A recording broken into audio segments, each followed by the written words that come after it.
여호와의 사자가 나와서 아수르 진영에서 군사 18만 5천 명을 친지라. 아침에 일찍 일어나 보니 다 송장이 되었더라. 아수르 왕 사네립이 떠나 돌아가서 니느웨에 거주하더니 그가 그의 신 니스록의 신전에서 경배할 때에 아드람멜렉과 사레셀이 그를 칼로 쳐 죽이고 아라라 땅으로 그들이 도망가매 그 아들 에살핫돈이 대신하여 왕이 되니라. 아멘. 옆 사람과 인사합시다. 하나님은 살아 계십니다. 하나님이 역사하십니다.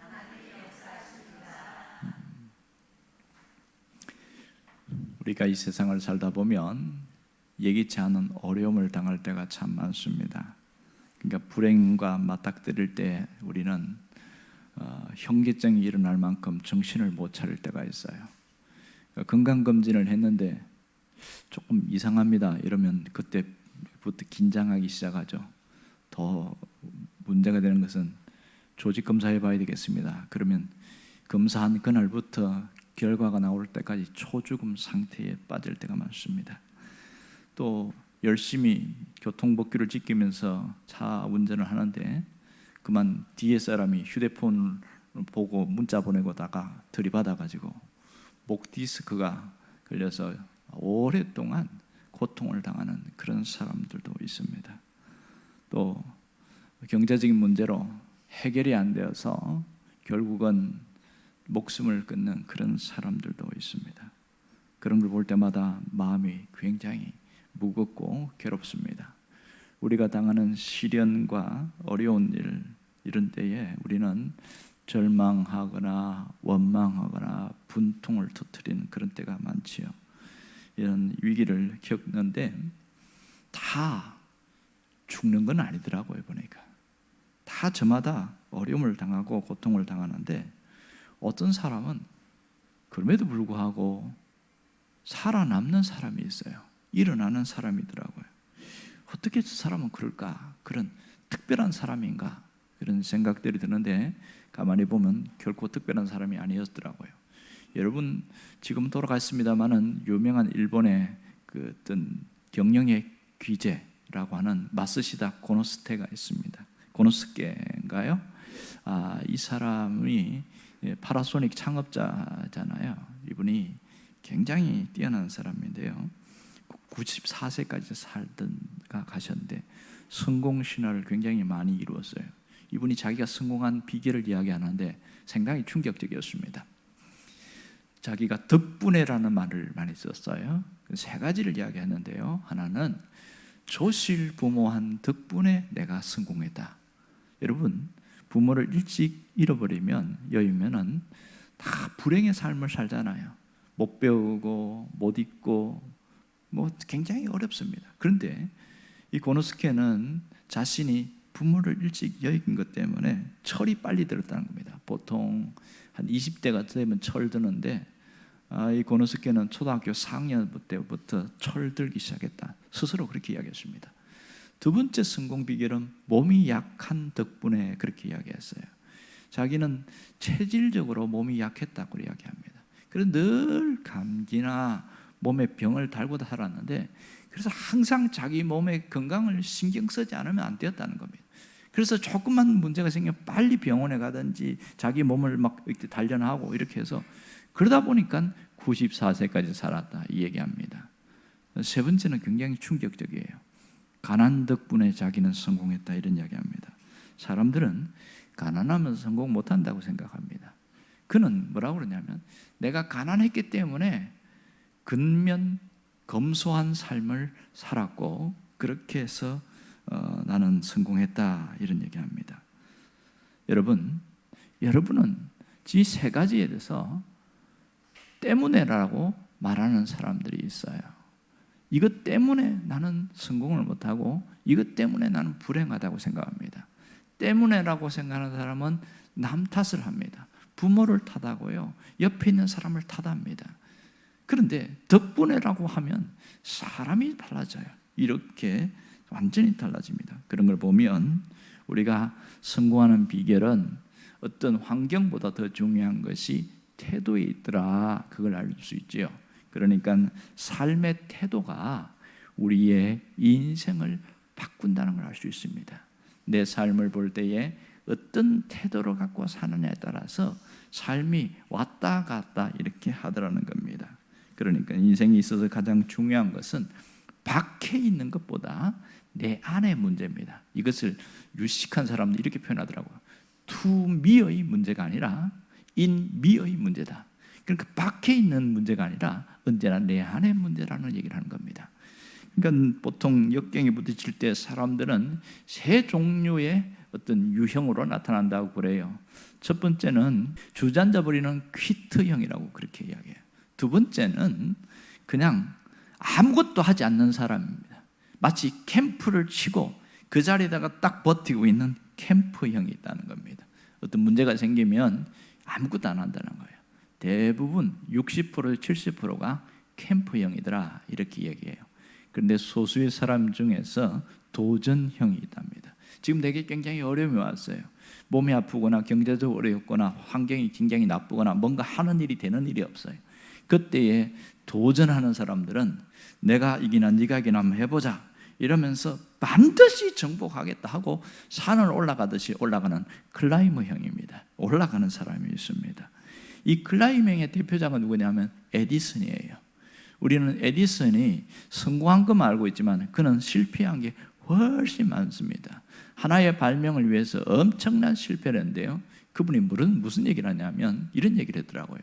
인생에서 실패한 사람 대부분은 그들이 포기하는 그 순간 자신이 성공에 얼마나 가까웠는지 깨닫지 못한 사람들이다. 자신의 경험을 통해서 그렇게 이야기하는 겁니다. 결국은 실패와 성공은 포기를 했느냐 아니면 마지막까지 도전을 하고 갔느냐 그 차이에 있다. 그 얘기를 하는 것 같아요. 우리 삶에 위기가 올 때 여러분은 어떤 유행인지 한번 돌아보면 좋겠습니다. 그냥 거기서 회피하고 도망가 버리는 퀴트형인지 아니면 거기서 못을 받고 가만히 있는 캠프형인지 아니면 도전하는 클라이머형인지 한번 생각해 보아야 합니다. 사람은 누구나 위기를 겪습니다. 그 내몰릴 때 어떻게 할 것인가는 우리의 다음 삶을 바꿔놓습니다. 오늘 본문에 나오는 이 한 사람도 위기의 현장에 놓여 있었습니다. 그는 히스기야라는 왕이었습니다. 이 히스기야는 25세 때 왕이 됐는데 크게 두 가지 위기에 직면했습니다. 하나는 종교적 위기였습니다. 종교적 아버지가 엉망으로 해놔가지고 아하스라는 아버지가 나라를 완전히 종교적으로 다 부셔놔가지고요. 그러면 이거 어디서부터 고쳐야 될지 고민이 많은 거예요. 그러니까 25세 때 왕이 됐는데 제일 먼저 한 게 그 나라에 있는 우상들을 없애버리는데 해대에도 끝이 없는 거예요. 이게 이 종교적인 문제, 신앙개혁의 문제인데요. 성전에 가봤더니 막 온데 거미줄이 있고 막 엉망인 거. 이게 뭐 어떻게 되나? 성전을 수리하고 이런 일을 하고 가장 큰 문제가 뭐냐면 그동안 전통적으로 내려왔던 노뱀, 모세의 노뱀을 섬기고 있었어요. 이거 없애버리는데 굉장한 저항에 부딪혔습니다. 왜냐하면 부모 세대부터 올라오던 그것을 없애버렸거든요. 처음에 이 노뱀이라는 것은 굉장히 모세 때에 치료의 도구였는데 세월이 흐르면서 노뱀을 보고서 비나이다 이런 우상이 돼버린 거예요. 이건 아니다. 그래서 없애버렸는데 굉장한 저항에 부딪혔습니다. 그런 어려움 겪었고요. 또 하나의 어려움은 국가적인 위기였습니다. 설상가상으로 아시리아, 성경에는 아수르라고 나오죠. 이 아시리아가 확 밀려오는데 이 강대국인 아시리아가 바로 북쪽에 있는 북이스라엘을 전부 다 초토화시켰고 멸망시켜버렸어요. 10개의 지파가 있는 북이스라엘이 망했습니다. 그 사내립이 망한 다음에 기세를 몰아서 어디까지 내려오냐면 남쪽으로 내려와서 라이스라든지 굉장히 큰 성읍들 전부 다 점령을 하고 유일하게 남은 것이 예루살렘이었습니다.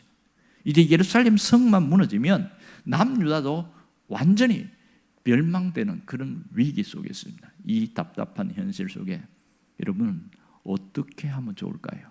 무엇을 하면 좋을까요?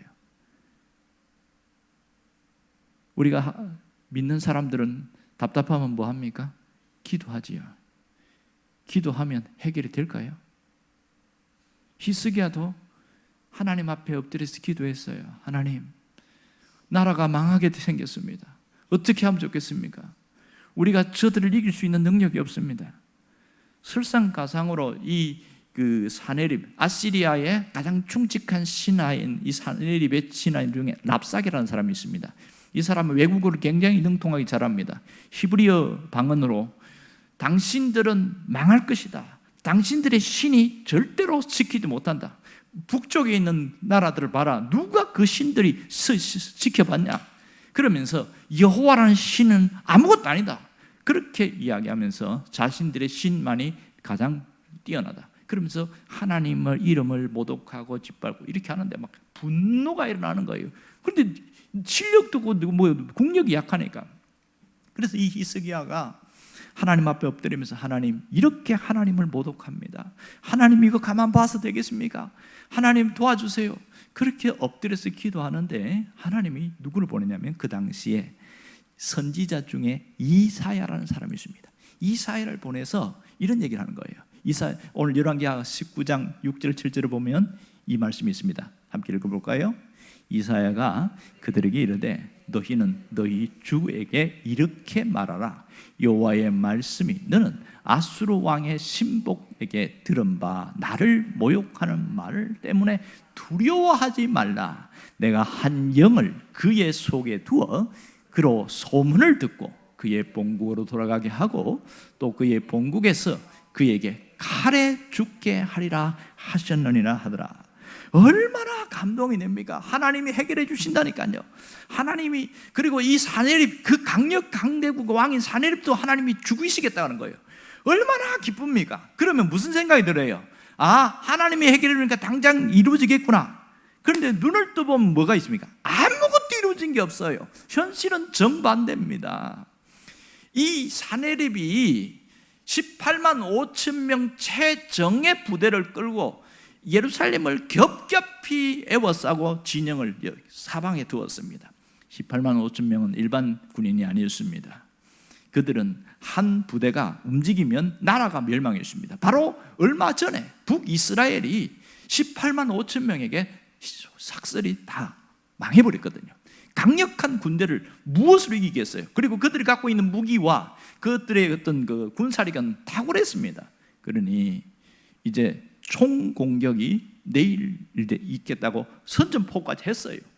이제 뭐라고 그러냐면 항복해라. 마지막 기회를 줄 테니까 항복해라. 너희 신이 아무 능력이 없다. 그러니까 이제부터 백기 들고 나오면 우리가 살려주겠다. 아니면 끝까지 버티면 다 죽여버리겠다. 이렇게 협박하는데요, 기가 막히는 거예요. 아니, 분명히 선지자를 통해서 하나님이 다시 우리를 회복해 하시고 그리고 이 사내립을 죽이겠다고 하는데 현실은 어때요? 아무것도 변한 게 없어요. 오히려 정반대였습니다. 여러분, 이럴 때 여러분은 어떻게 합니까?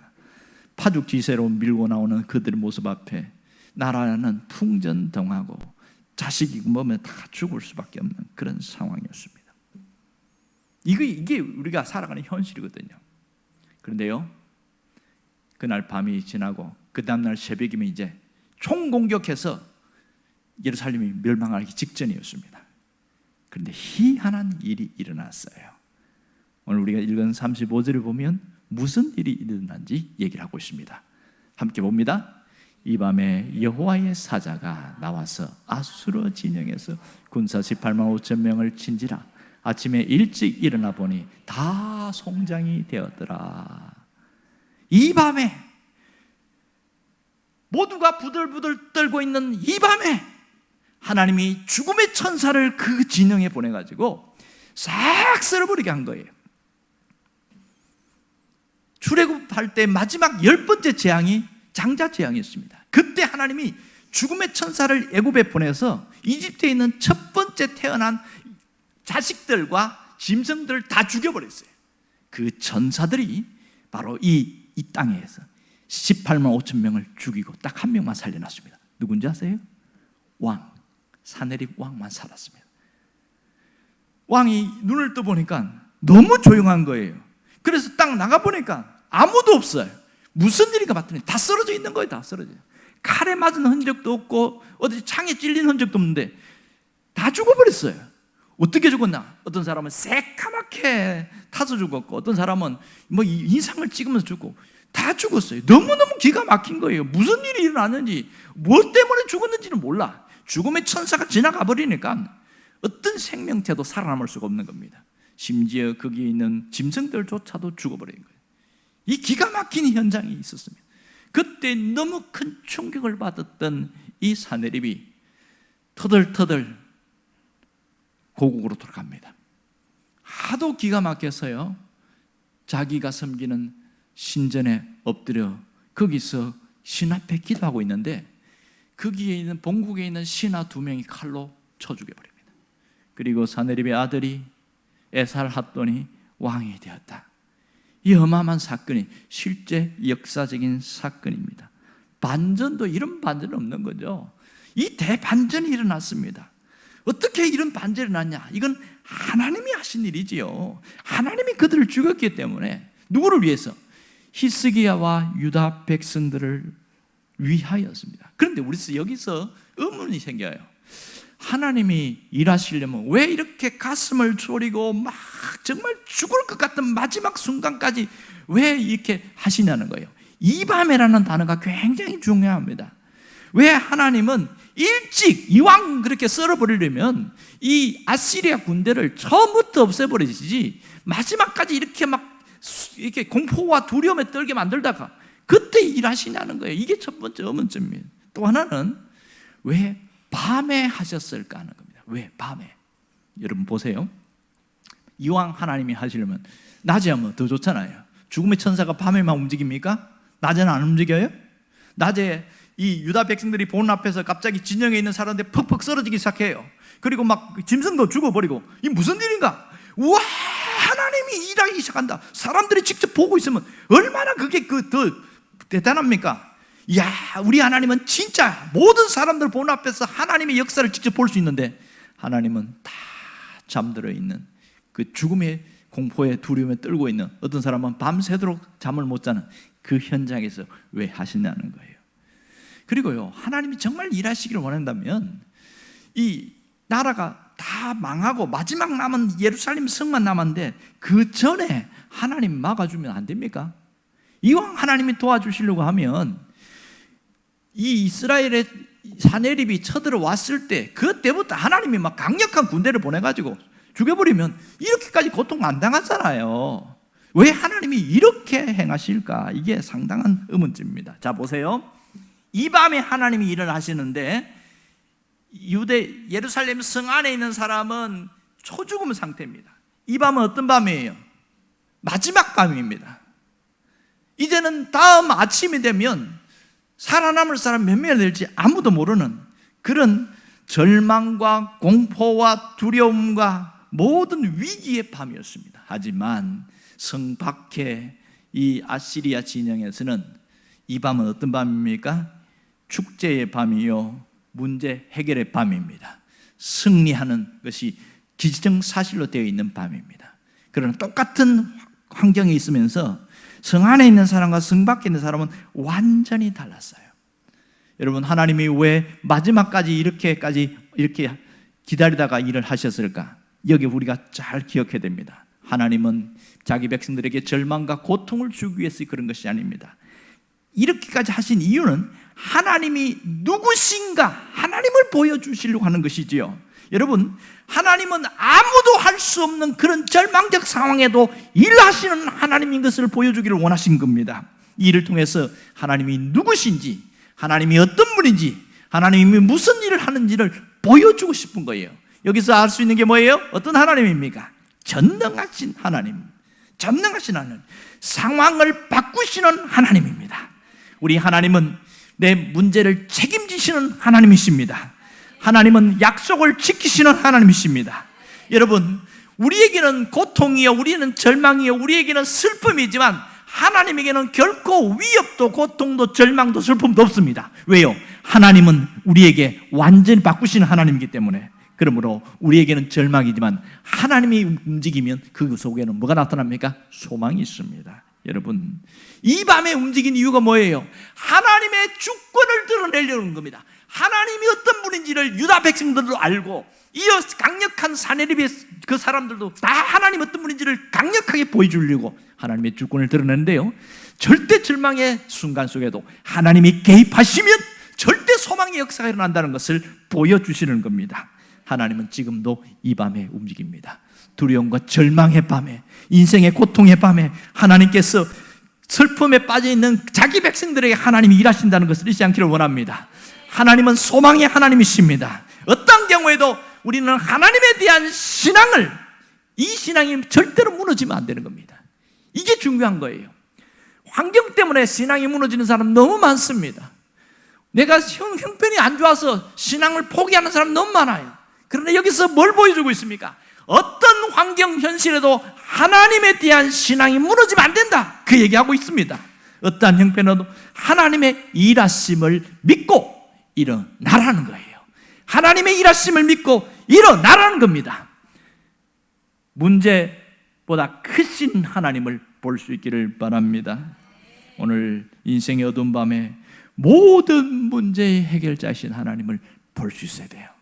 여러분, 하나님이 이 일을 하기까지 어떻게 하시는지 차근차근 보세요. 문제가 생기고 어려울 때 히스기야가 뭐 했어요? 기도했어요. 성전에 가서 간절히 기도했어요. 고통과 부러짐이 그게 아우성칠 때 기도했어요. 그럴 때에 하나님 누구를 보냈습니까? 선지자를 보냈잖아요. 이사야 선지자를 보냈습니다. 뭐라고 이야기합니까? 걱정하지 마라, 두려워하지 말라. 제일 먼저 한 말이 두려워하지 말라. 그리고 정확하게 이야기했습니다. 너희들은 살 것이고 사내립은 죽을 것이다. 소망적인 메시지를 줬습니다. 하지만 현실은 어때요? 바뀐 게 하나도 없어요. 여기서 하나님의 약속, 하나님의 말씀을 붙드는 자와 안 붙드는 자의 차이가 있습니다. 아니, 하나님이 해결해 준다는데 왜 해결이 안 됩니까? 이렇게 싸붙이면서 불만을 터뜨리는 사람이 있는가 하면, 하나님은 해결하신다, 우리가 기다리고 기도하자, 이렇게 나오는 사람이 있습니다. 오늘 장로님이 기도하신 대로 말입니다. 끝까지 기도하고 끝까지 기다리고 기도하는 자에게 하나님이 역사하십니다. 그게 이 밤에 하나님의 역사거든요. 그런데 결국 어떻게 했어요? 하나님이 죽음의 천사를 마지막 총국하는 그 전날 밤에, 그 새벽에 하나님을 보내서 다 쓸어버리셨어요. 18만 5천 명 군대가 무너짐으로써 세계의 역사가 뒤집어지기 시작합니다. 이 강력한 군대가 무너짐으로써 결국은 아시리아가 망하고 신바벨로니아가 아시리아를 점령하게 되어집니다. 그래서 역사가 바뀌는데 결정적인 것이 바로 이 사건입니다. 18만 5천 명이 최정예 부대가 무너지고 나니까 더 이상 힘을 쓸 수가 없는 겁니다. 그래서 아시리아는 망하게 되어집니다. 국가가 망하는 강력한 역사가 여기 있습니다. 하나님이 치신 결과인 것이죠. 결국은 하나님은 우리에게 통일하게 역사하십니다. 지금 내 눈앞에 있는 현실이 절망이요, 고통이요, 슬픔이요, 아픔이요, 죽음 같은 그런 상황이라 할지라도 하나님에게는 소망이요, 하나님에게는 이기는 장소가 되어지는 겁니다. 여러분, 우리가 하나님을 붙드는다고 하는데 사실 여기서 가장 중요한 게 뭐예요? 내가 하나님에 대한 신앙 문제예요. 믿음이 없는 사람은요, 말로만 하나님을 말하지만 실상은 입으로나 행동으로 하나님이 없는 그런 말들을 많이 합니다. 여러분, 우리 눈에 보이면 하나님은 침묵하시는 것 같고 하나님은 아무것도 하지 않는 것 같고 그렇게 보일 때가 참 많습니다. 하나님 왜 침묵하고 있습니까? 하나님 왜 간망만 하고 있습니까? 내가 정말 죽을 것 같아요. 그런데 하나님이 정말 침묵하십니까? 간망만 하실까요? 결코 그렇지 않거든요. 그런데 내 눈에는 그렇게 보이는 거예요. 그래서 믿음이 중요한 거예요. 눈에 보이지 않는 그 믿음이 있느냐 없느냐에 따라서 내 행동이 달라지는 겁니다. 여러분, 어떤 분이 그런 얘기 하더만요, 위기는 기회입니다. 위기는 곧 기회입니다. 이건 우리가 늘 듣던 얘기예요. 우리 위기라는 단어 자체가 위태로울 위자고 그 다음에 기회 기자입니다. 그러니까 상당히 위태롭지만 이게 기회가 된다는 겁니다. 어떤 사람에게는 위태로운 상황이지만 이것이 반전이 일어나는 그런 기회가 되는 일들이 상당히 많이 있습니다. 성경 역사에도 보면 정말 위태로운 일인데 기회가 된 사건들이 있죠. 그것이 뭡니까? 홍해 사건이잖아요. 홍해 사건이 지금 연장은 죽음이고 절망이고 완전히 끝난 상황인데 하나님이 길을 여니까 어떻게 돼요? 살아나지 않습니까? 이게 한 전체 이스라엘 전체에게도 해당되면 한 개인에게도 해당됩니다. 또 하나가 뭔지 아세요? 다윗입니다. 다윗이 아버지 심부름 때문에 전쟁터에 갔습니다. 골리앗과 싸우는데 기가 막힌 것은 이 다윗과 골리앗 싸움 보세요. 말도 안 되는 사건인데 뭡니까? 골리앗을 이기잖아요. 골리앗이 키가 3m 가까이 되는 거 아시지요? 거대한 장수, 지금도 3m 되는 사람은 별로 없습니다. 그리고 온몸에 갑옷을 입고 왔으니 이 사람은 이길 수가 없는 거예요. 그런데요, 하나님이 함께 하니까 하필이면 여기 이마, 여기가 비어 있었어요. 그런데 다윗이 물맷돌로 정통을 맞췄는데 꽂혔다는 겁니다. 여러분, 의사들이 뭐라는 줄 아세요? 두개골은 단단하기 때문에 돌이 맞으면 튕겨나오지 안 꽂힙니다. 그렇게 얘기해요. 근데 성경에 꽂혔다는 거예요. 어떻게 꽂힐 수가 있을까? 하나님이 하시니까 가능한 거죠. 이 엄청난 사건들이 우리에게 위기의 사건인데 기회가 되는 일들이 순간순간 많이 일어나고 있습니다. 여러분, 문제는 내가 어떻게 대처하느냐에 따라서 달라집니다. 어떻게 대처하느냐. 여러분, 정말 위기를 기회로 바꾸려면 어떻게 해야 될까요? 문제의 해결자이신 하나님을 바라봐야 됩니다. 문제의 해결자이신 하나님. 하나님을 제대로 믿는 사람은 위기가 기회가 됩니다. 하나님을 끝까지 믿으면 위기는 기회로 바뀝니다. 여기 단어가 뭔지 아세요? 끝까지 믿는 겁니다. 끝까지 믿는 것. 하나님을 안 믿는 게 아니에요. 하나님 믿어요. 그러나 문제가 생기니까 하나님 정말 이럴 수 있습니까? 하고 손을 놔버리니까 위기는 위기로 남아있는 겁니다. 여러분, 우리의 절망의 밤에도 하나님을 끝까지 믿는 사람에게는 기회로 바뀐다는 것을 잊지 않기를 원합니다.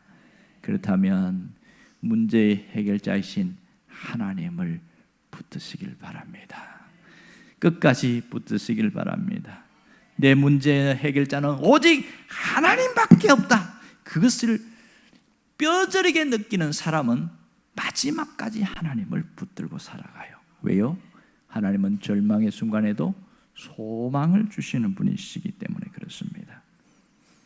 우리만 그런 것이 아니고 정말 현실에서 왜 끝까지 못 붙드는가 봤더니 환경에 변화가 안 생기니까 못 붙든다는 거예요. 뭔가 좀 구름이 움직인다든지 뭔가 주변의 상황이 바뀌고 이러면 하나님 역사하시는구나 붙들 수 있는데 전혀 변화가 없어요. 기도해도 변화가 없고 기도 안 해도 변화가 없고 열심히 해도 변화가 없고 그러니까 지쳐버리는 겁니다. 그래서 제가 뭐라고 그랬습니까? 믿음이 중요하다는 얘기를 했습니다. 제가 여러 번 이야기했는데요, 그 아이슈비츠 그 수용소에 있을 때에 거기에서 수많은 사람들이 유대인들이 죽었지 않습니까? 그 죽은 사람 중에 살아남은 사람 중에 또 있어요. 살아남은 사람 중에 누가 있습니까? 빅터 프랭클 박사, 의사 있죠. 이 의사 얘기를 수도 없이 했는데 그 사람이 한 말을 정말로 깊이 생각해야 됩니다. 그분이 뭐라고 그랬냐면 하나님의 도움은 결코 늦는 법이 없습니다. 그것도 똑같은 상황이었고 똑같은 환경이었어요. 날마다 내일 내가 죽을 수 있는 가스실로 실려가는 그런 것을 눈앞에 보고 있는 그 현실 속에서 누구를 붙들었을까요? 하나님을 붙드는 거예요. 그래서 하나님의 도움은 결코 늦지 않는다. 그는 믿었어요. 다만 우리가 너무 성급할 뿐입니다. 빅터 프랭클의 말은 정말 기억해야 됩니다. 우리가 너무 성급한 거예요. 하나님은 우리가 마지막 죽을 때까지 내버려 두지 않습니다. 하나님은 결국 우리를 붙든단 말이에요. 어떻게 하면 돼요? 내가 믿기만 하면 하나님은 반드시 나에게 역사하십니다. 내가 믿기만 하면 하나님이 일하심을 볼 수가 있습니다. 믿지 않기 때문에, 불신이 남아있기 때문에, 믿긴 믿어요. 어떤 사람은 믿긴 믿는데 반은 믿고 반은 안 믿는 거예요. 그러니까 하나님을 볼 수 있어요? 못 보는 거죠. 이왕 믿으려면 100% 믿어야죠. 이걸 신뢰라고 말합니다. 여러분, 진짜 믿기로 결심했습니까? 결심한 사람들은요, 내가 진짜 하나님 믿겠습니다. 그런 사람들은 내 삶에 대한 모든 내 삶을 바라보는 관점을 바꿔야 합니다. 뭘 바꿔야 된다고요? 내 삶을 바라보는 관점을 바꿔야 돼요. 우리는 언제나 내 형편, 내 현실, 내 환경 이거 보면서 내 관점을 갖고 있어요. 내 관점. 그래서 자기 생각이 굉장히 큽니다. 내 생각이 너무 강해요. 그런데요, 하나님을 진짜 믿기로 결단한 사람들은 관점이 어떻게 바뀌는지 아세요? 하나님의 관점을 갖습니다. 무슨 관점이요? 하나님의 관점. 내 관점이 아니라 하나님의 관점을 가지고 보는 거예요. 하나님의 시선으로 보는 겁니다. 여러분, 이게 다른 겁니다. 하나님의 관점으로 보면 상황이 달리 보여요. 현실이 다르게 보입니다. 그것이 우리는 뭐라고 하냐면 믿음의 눈으로 본다, 이렇게 말하는 겁니다.